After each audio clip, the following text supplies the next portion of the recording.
There have been so many stories and legends being told on the island of Sodor.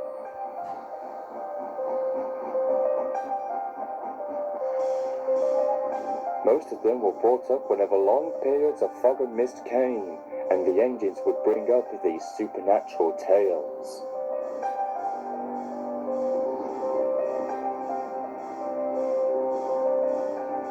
There was one story in particular that had recently been brought up, one that gave children nightmares in the worst way.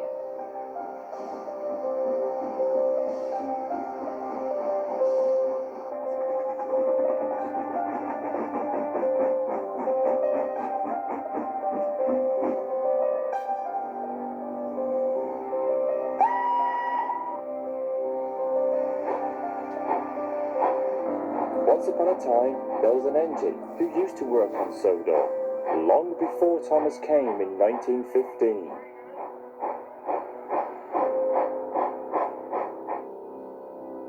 The story went something like this.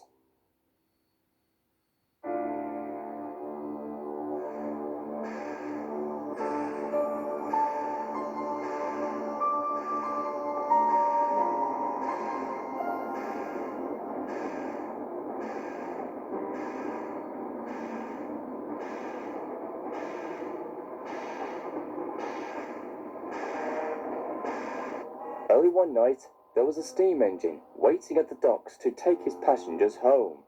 He had a similar shape like Thomas, with 6 small wheels, except he was painted silver and had the number 0 on his side. His name was Timothy. He was an old but kind engine, with a broad smile and wrinkles at the end of his mouth. All the passengers climbed on board the coaches, and the guard blew his whistle. "All steam ahead, Timothy." Sure thing.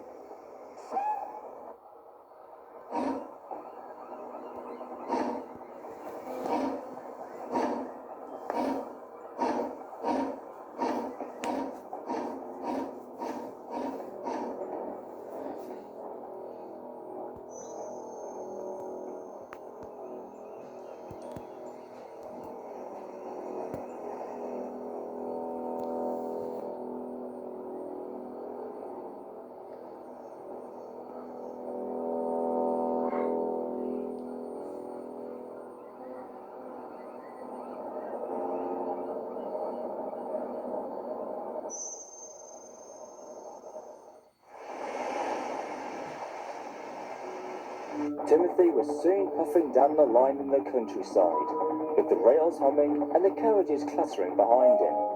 The moon was full, the signals were down, and the wind was blowing gracefully.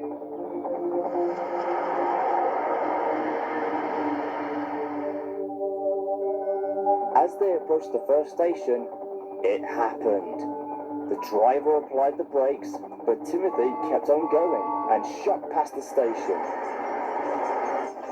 He started to go faster and faster. "Timothy, what are you doing?" Timothy didn't answer. He just kept on going. Suddenly, they were switched off the wrong line, heading away from the main line. Then the driver and fireman saw in horror that they were heading towards a cliff where a viaduct was to be built. "Timothy, don't! You will kill us all!" The driver and fireman scrambled and fiddled with the controls, desperately trying their best to stop him, but it was no use. "I will send you all to the graveyard."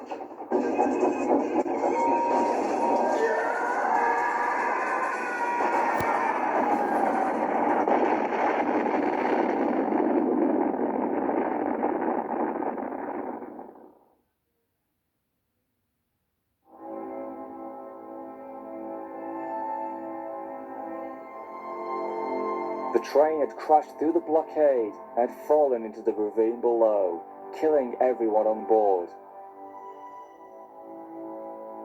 Timothy and his crew were also killed upon impact. There was no eyewitnesses and no survivors.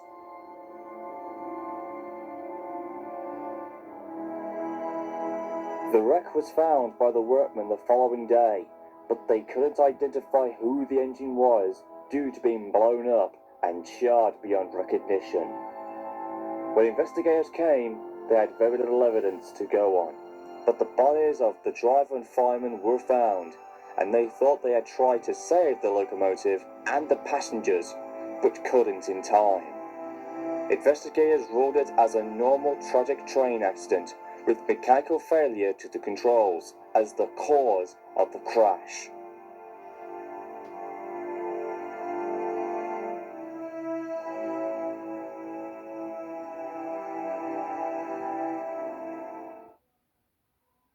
Years later, the construction of the viaduct was commenced.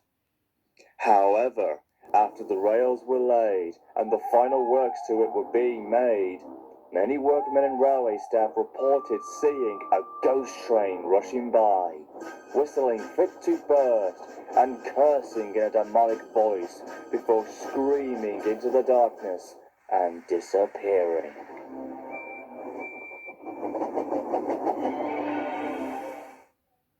Many witnesses didn't know that it was the ghost of Timothy haunting the viaduct, but nobody really knew whether to believe it or not. But it was, according to those who had heard about the story. And every year, on the date of his suicidal accident, Timothy runs again as a warning to others, plunging into the gap, shrieking like a lost soul.